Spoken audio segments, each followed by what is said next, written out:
Hello and welcome back to my channel. So my name is Emily and I am now a second year medical student because as of yesterday I passed my first year of medical school exams. All done. We're done. I passed my first year. I am unbelievably happy right now. Like, I passed my first year of medical school. What more do you want kind of thing? Like, I'm in shock. Okay. So today's video is a first year of university in review video. I was waiting to make this until after my results to make sure I passed, but now I'm here. I can answer all the questions that I've been given about what it's like at University of Birmingham for first year, as well as what it's like for first year of medicine at Birmingham. Okay, so the first question I got was, what modules did you do and how were they assessed?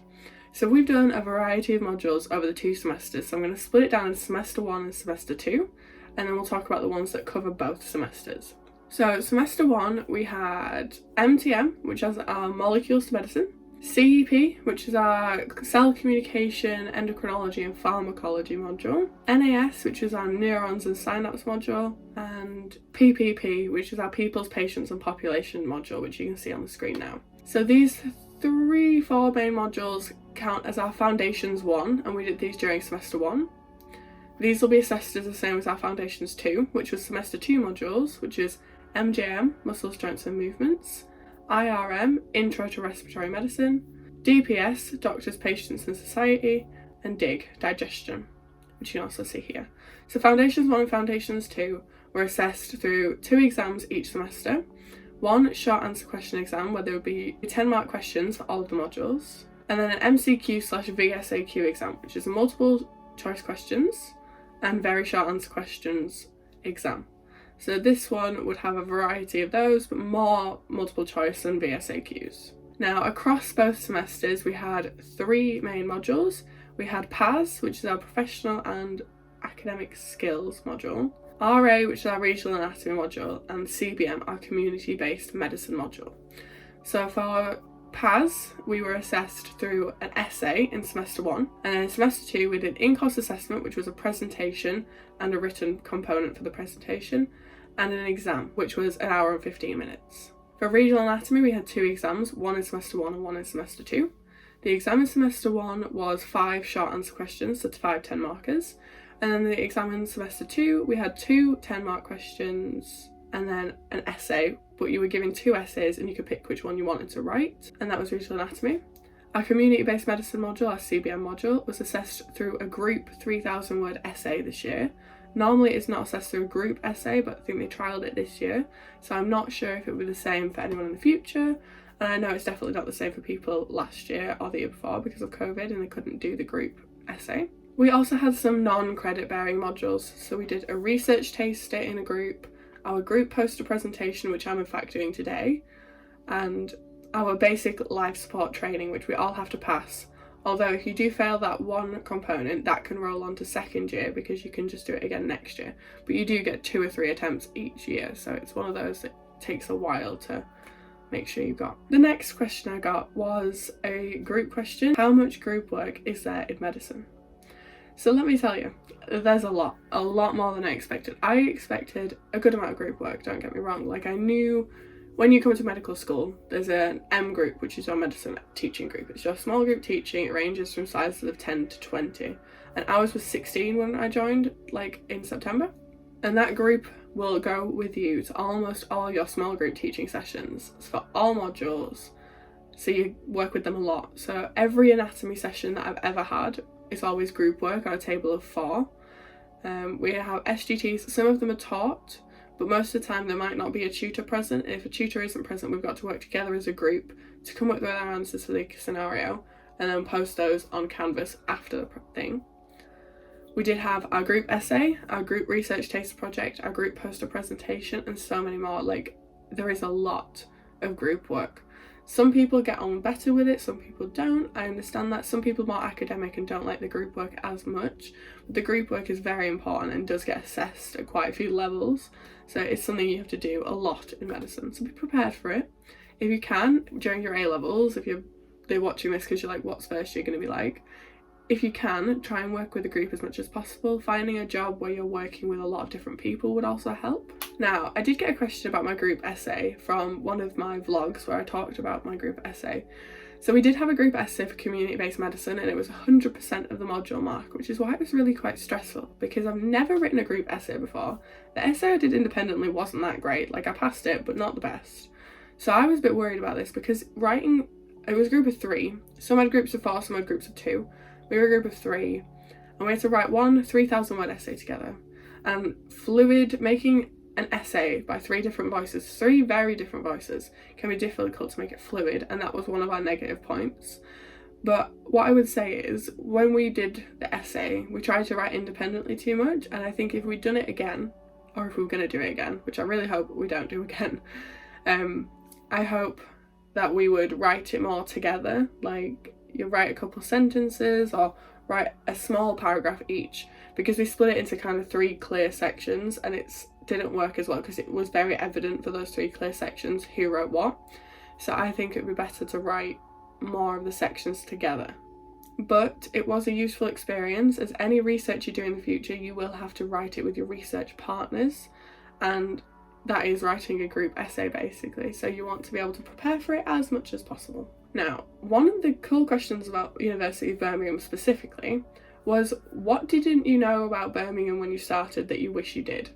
So when I started at Birmingham University, I did not know a lot of things. Like, I didn't really know the city and things like that. I did eventually try into the city, but that's the plan for summer, is to explore a lot more, because I don't really know where I live still. One of the biggest ones I wish I had known sooner is hall reps events. When you're in a university accommodation, they have hall reps, who are people who organise events for the accommodation. Now, that doesn't sound like such a big deal, don't get me wrong, but hall reps events are amazing because they always give you free stuff, whether it be free fruit and veg, free donuts, free events, free plants, all sorts. If I had known about them sooner, I would have gone to the earlier sessions where they did more things, like send a free postcard home, have a free therapy dog for the day, things like that, because it was very, very useful when it got to the end of this year and they were giving out bags of free fruit and veg, and I was like, I'll take that instead of going and buying fruit and veg, because it was free. And I would highly recommend joining as soon as you can these hall reps events, because they're all free. Some of them are like trips that cost like £10, but for Drayton Manor they were charging £10 and you could go. Like, that's less than the ticket is. So it's one of those things, you watch out for them, because they did a Cadbury World trip that was cheaper as well. So definitely look out for hall reps events and go to as many as you can, because they're amazing. Next one was about my accommodation itself, and it was, how did you find your accommodation? Now, accommodation is a little bit of a tricky one, because I did pick the second cheapest accommodation at the University of Birmingham, and with that comes its own challenges, okay? There are lots of things that could go wrong, maintenance issues that we had, but when we moved in, we found out that there was building on site, and we would be living on a building site, basically, which I may show you a little clip of. Basically, they're building more accommodations around this one, so all you get all day from 8 AM to 6 PM is builders, and it is a lot because it makes it difficult to film. In my vlogs in the background a lot you can hear drilling, random noises, and I can't really help that, which I'm hoping not to have that problem next year, because it does kind of ruin the video. Or like today, it is 6 AM and I'm filming a video because it's sunny outside and the builders don't get here till 8. So it's things like that where it makes it challenging sometimes to be like comfortable and settle down in your accommodation. But other than that, the room is amazing, the bathrooms are good quality, we've had a good experience here overall, and I like this accommodation more than some other ones, so I'm happy. I did get a question about what I use while I'm studying. So whilst I'm studying, I will do a video in the future about iPad versus laptop and why I have both, but I use the M1 MacBook Air, the M1 iPad Pro, which I bought at the beginning of university because my iPad 7th generation could just not handle what I was trying to make it do, and I'm really fortunate to have savings from the summer job I had that let me buy that iPad because it's not cheap. But a lot of my friends do have the Apple Air that is just as amazing, I guess. I prefer the Pro for other things that I do with my iPad, like such as making thumbnails and YouTube videos and things like that. But an Air works amazing for university if you're thinking of getting an iPad, so an iPad Air would work really well. I use the GoodNotes 5 app for taking notes. I use Anki on my laptop for flashcards, as well as Quizlet sometimes, because Quizlet does make them look nicer and less dull to do. But I tend to transfer them over to both. So if I get bored of Anki, I can just go pick a deck and do it in Quizlet. And then finally, on my phone, I use the Forest app to track how long I study, which is amazing. And if you wait till the end of the video, you can hear my statistics for the whole year of how long I spent studying because of medical school. Now this one's a good one for all university students. It was, what is one thing people tend to forget to bring to uni but is really useful? Now something that I haven't really seen mentioned a lot, because I was like, I want to say something different to what everyone else says. Headphones. Because everyone has their Bluetooth headphones, their AirPods, or whatevers. I have like some headphones. But you don't think about it really. You need a wired pair. Because in the computers in the library, you can't Bluetooth things to them, but you can plug things in. So you need a wired pair of headphones that you like, and a Bluetooth pair of headphones you like. So you can use the computers at the library, because after a very long day of studying, your laptop will die, and you will have to put it on charge. And I don't like using my things while they're plugged in. I try to avoid it as much as possible. So having the computers at the library to listen to lectures through, so you can write notes on your laptop or iPad or whatever, makes things so much easier. I will put the lecture on the screen, Anki on my laptop, and notes on my iPad, and I'll write my notes and I'll type any Anki questions I want. And then after I finish my notes, I'll add more to the Anki using the lecture slides that are on the computer screen. So having that many monitors has really helped me, and it just makes it easier. I don't flick between pages 24/7. So I highly recommend getting a wired pair of headphones as well as Bluetooth headphones. Now this one is, how much did I spend at university? Now I googled this a lot before I came to university. I was trying to find YouTube videos, blogs, all sorts about how much people spent at university. And all the reference material I could find was at London Medical School, or in London University, or Oxford, or Cambridge, or I found one from York, but I couldn't relate to any of them because I couldn't understand. They were like estimating how much they spent in 3 years, and I'm like, I just need exact figures of what you spent in first year alone. So watch out for that video on my YouTube channel, because I will be going into detail about how I spent my money, how everything's split down. I'm going to give you a little preview, and that is I spent over £10,000 at university this year, which is not a brilliant thing, don't get me wrong, but I break down how I spent that and how I earned money at university, because earning alongside a medicine degree is not normally talked about. Now, I have two questions that kind of link together, and that is, what is my favourite and least favourite module at university this year? And this is a really hard one. So my favourite module was definitely muscles, joints and movements. Like, I don't even have to think about that one, because muscles, joints and movements was just so interesting. Like, you do not think about how many muscles and how many things need to go right for me to bend my arm right now. And it is amazing. Like, the anatomy is not the best. Like, there's so much to know, like origin, insertion of muscles, which is where they originate on the bone, insert on a different bone. What the action they do, how they move, what innervates it, what like supplies nerve supply. It's intense, but I loved that module. It was actually the best module that I did this semester in my results, and it was the best module overall. I loved it because it's just fascinating to me. My least favourite module, however, was PPP, my People's, Patients and Populations module. I don't think the content was put in a way that I understood it, and I think I found it really hard to access it. And because there was so much to know, but it wasn't clear what you needed to know. So in the learning objectives, I tried to write my notes based on those. Some of the things that came up in the exam, because the January exams were open book, I would look it up in my notes and I couldn't find it because it wasn't on a learning objective anywhere. It was like a subset of a learning objective, and I didn't like the module. It was a lot of stress, and maybe psychology and sociology and all of that is not for me.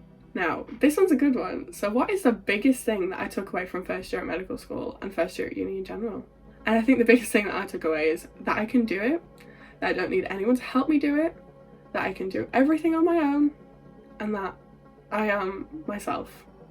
So I don't know how to say it in a way that makes perfect sense to you all, but basically I came to university having lived at home for all my life, and I was looking after myself. I was cooking, I was cleaning, I was washing, I was doing my lectures, I was trying to balance everything. And don't get me wrong, sometimes things slipped. Like during exam season, it'd be like, oh my god, I need to do this and I haven't done this. Oh my gosh, thank you for my meal prep, but I'm not making lunches because I haven't prepped my lunches for the week, and things like that.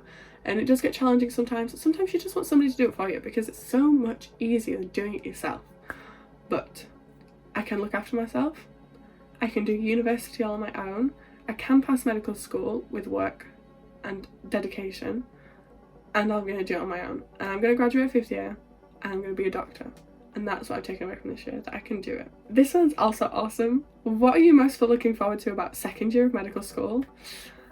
And there's so many things, but one of the big ones is each year at this medical school in Birmingham, you get a new M group, so a new set of 10 to 20 people that you'll be working with for the year.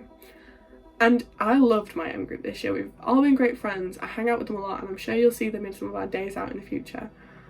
But I'm so excited to get a new M group. I want to make friends with new people. I want to see new styles of studying. I want to work with new people and see what it's like. Because when you're a doctor, you're constantly changing groups. People are constantly coming and going, and you need to work with all these different people. So I am so excited to work with all these different people and experience new things. I did get a question, which is my second to last question, which is, can we see your accommodation? So I didn't want to reveal too much at the beginning of the year because you never know what happens. You could get, like, people on the internet can find anything. And if you've probably watched a lot of my videos and then looked at the accommodation tours for Birmingham, you could tell which accommodation I lived in. But next week on Tuesday, I will be releasing a video about my accommodation. It'll be a tour of the outside of the building, up into my flat, my room, the kitchen and the bathrooms, because it is a shared bathroom accommodation. So watch out for that video and come back next Tuesday if you want to watch that. So subscribe so you can watch that. The next question is, how much did you study a week in medical school? And honestly, it is so subjective. Everyone's different. Some weeks I put in 10 hours, some weeks I put in 50 hours. It was very varied. But I use the Forest app to track every single time I study. Every single time. So since the beginning of September, I have tracked every lecture I've watched, practical I've been in, SGT, all sorts. And that counts towards how much I've studied. I also count how long I've revised or done Anki. So I'm going to give you the exact figures. So we're going to do it down by month, and then we're going to total it up at the end. Okay. So September, I did 14 hours and 19 minutes. Now we moved in at the end of September around the 18th, and my lessons didn't properly start until the last 4 days of the month. So 14 hours are basically 4 days, but that counts as September. So 14 hours and 19 minutes. In October, I took every single weekend off because you can take weekends off in medicine, just saying. And I studied 113 hours and 17 minutes. In November, I only took 1 or 2 weekends off, but I did try to get everything done on time, which is why it didn't work out that way all the time. I did 143 hours and 58 minutes. Over Christmas, we do still have to revise as we have January exams, so I do not really get 3 weeks off because I have to revise over those. I did take 4 days over Christmas off and New Year's Eve and New Year's Day off because I tend to spend that with other people. Over Christmas, I did 110 hours and 16 minutes. Now in January, I do exams at the beginning of the month, and exams are counted in the time I took to study, but exams only work out as about 10-15 hours of that, so I did include that. And I did 90 hours and 34 minutes because I did take all of the time off after my exams to relax and chill out. In February, I did 132 hours and 23 minutes. In March, I did 129 hours and 55 minutes. Now, over Easter, over April, I did do studying because the exams are in May. So our Easter holidays are 3 weeks, then we came back with 2 more weeks of teaching, 2 reading weeks, an exam preparation week, and then exams. So we had loads of time to revise before May exams. So in April, I did 176 hours and 46 minutes. It's one of my biggest months yet. May, which was my really big lead up to the exams, this is the push. We had 2 weeks of teaching, and then I needed to get all of that consolidated and finish off all the stuff that I hadn't done yet. And it was the biggest month I've ever done on Forest, and it was 205 hours and 26 minutes. And then June was only some exams, so we finished our last exam on the 7th of June. So up until the 7th of June I did study, and I did 25 hours and 16 minutes total. In total, for the first year of medical school, I studied 1,142 hours and 10 minutes, which is a very long time when you think about it, because a week has about 168 hours in it. That's a lot of time studying. But if you've seen any of those videos of 100-hour study weeks on YouTube, I definitely haven't done that. The maximum I've ever done in a week is 50 hours, and that was a very long week in my mind. That 50-hour study week was in my 7 days and 7 different study spots video, so I will link that in the cards. But that was an amazing challenge. Like, it got me moving around. I was in different locations, I was studying different places, and it was the most study I've done in a very long time because I was refreshed everywhere I went. So if you're struggling to study, or you can't get started, or you don't know what to do, highly recommend moving around. Next year I am probably going to do a 100-hour study week challenge at some point as part of my challenges on YouTube. I'm going to make the vlogs a bit more exciting. There's going to be a challenge every couple of weeks, except exam season, because exam season I'm too busy to do that. So thank you for watching this, and I hope all of your questions have been answered specifically. If there's any more you have about first year medicine specifically, or first year at university specifically, comment them down below, because I am doing a Q&A video around mid-August time when I've got some more questions in. So come back in a few weeks to watch that if you want to see, and thank you for watching. So please like, comment and subscribe if you enjoyed. Any questions down below, and I'll see you next week. Bye!